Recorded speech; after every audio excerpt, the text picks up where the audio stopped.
En videos anteriores habíamos hablado acerca de lo que es el uso de la herramienta MATCAD Prime. Si bien es cierto que en los videos que hemos visto no hemos desarrollado nada hasta este momento con respecto a cálculos de ingeniería, lo que sí hemos visto son aspectos básicos, aspectos que vamos a estar utilizando en la programación de nuestras hojas durante los módulos faltantes. En este caso, hablaremos acerca de lo que es una introducción a los empujes de tierra. Y si bien es cierto que cuando hablamos de los empujes de tierra, al igual que cualquier diseño de otro elemento, existe una teoría la cual respalda todas nuestras fórmulas.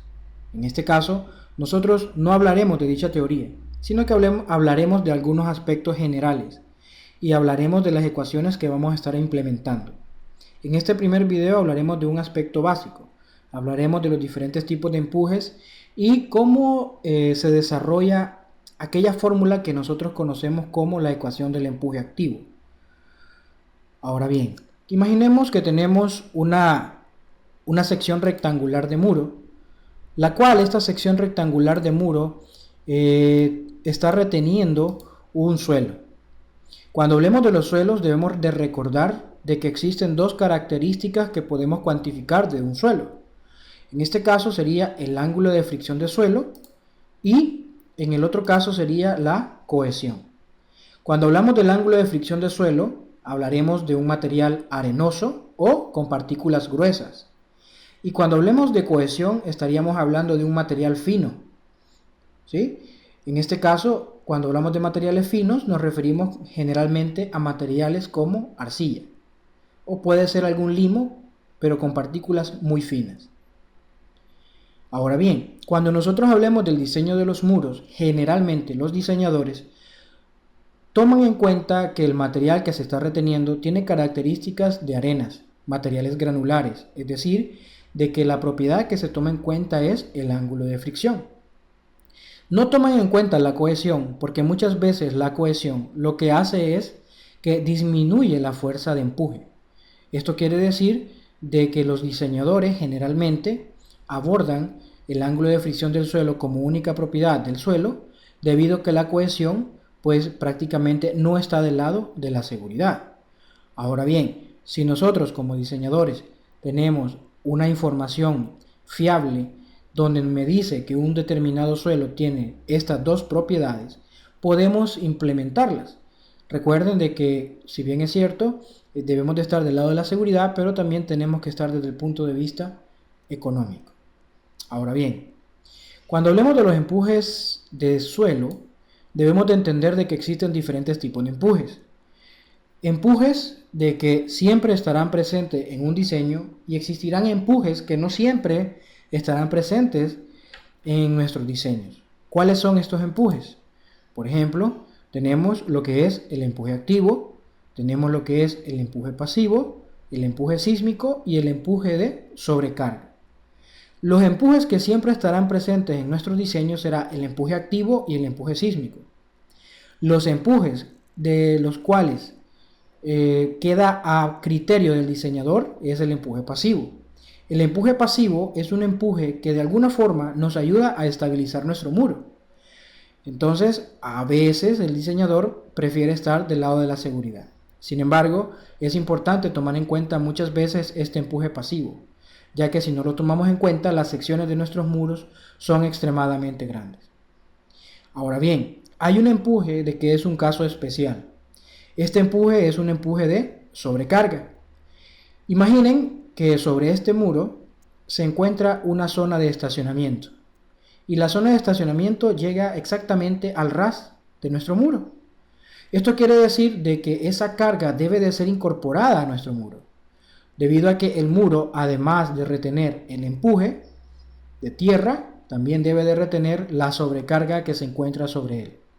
En ese caso, a ese tipo de cargas le llamamos un empuje por sobrecarga, que sería un caso especial. Y decimos caso especial debido a que eso dependerá de las características de nuestro proyecto.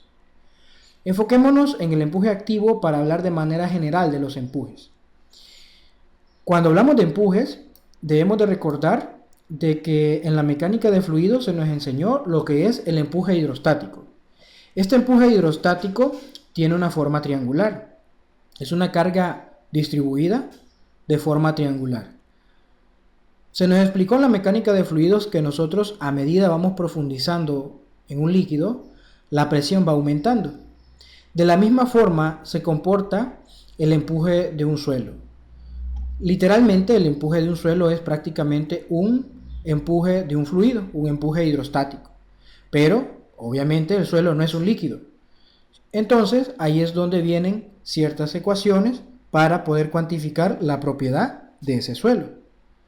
¿Cómo es la fuerza de empuje? Bueno, habíamos dicho una carga triangular y en la parte de abajo tendríamos prácticamente el máximo esfuerzo que va a estar reteniendo ese muro.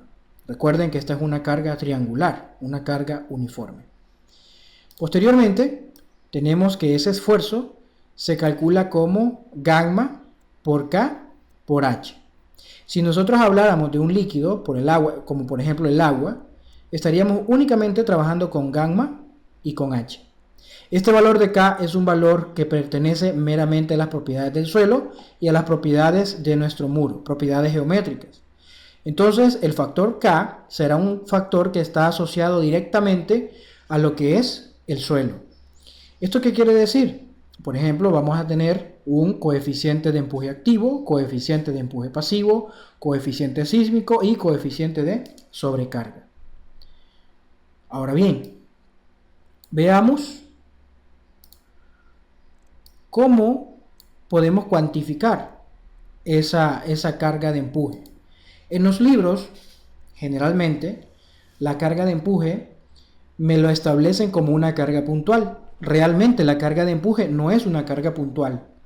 Esa carga de empuje es una carga triangular, que para fines de diseño muchas veces es mucho más fácil trabajar con una resultante de cargas.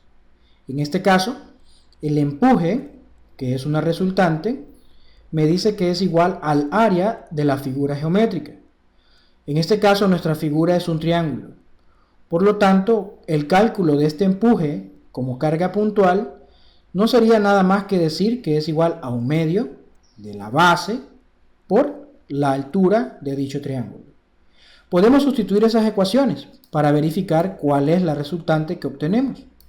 Por ejemplo, habíamos dicho un medio de la base, que es sigma, por la altura, que es h. En este caso, h sería la altura de nuestro muro para calcular el esfuerzo en la parte inferior del muro. Si nosotros, por ejemplo, quisiéramos calcular el esfuerzo a la mitad del muro, este valor de h sería correspondiente a la mitad de la altura del muro y estaríamos conociendo el esfuerzo, o mejor dicho, la fuerza resultante en ese punto. Si nosotros sustituimos todas las ecuaciones, nos va a quedar que el empuje sería igual a un medio de gamma por K por H al cuadrado. Generalmente esta es la fórmula que nosotros encontramos en nuestra normativa, la normativa de cimentaciones y estabilidad de taludes. Pero esta formulación no la vamos a encontrar. Generalmente las normativas asumen que eso nosotros ya lo conocemos. Entonces, en los videos que vienen vamos a estar hablando acerca de lo que es la cuantificación del empuje activo. Posteriormente pasaremos al empuje pasivo y así sucesivamente iremos abordando cada uno de los empujes y desarrollando nuestra hoja de cálculo de una sola vez.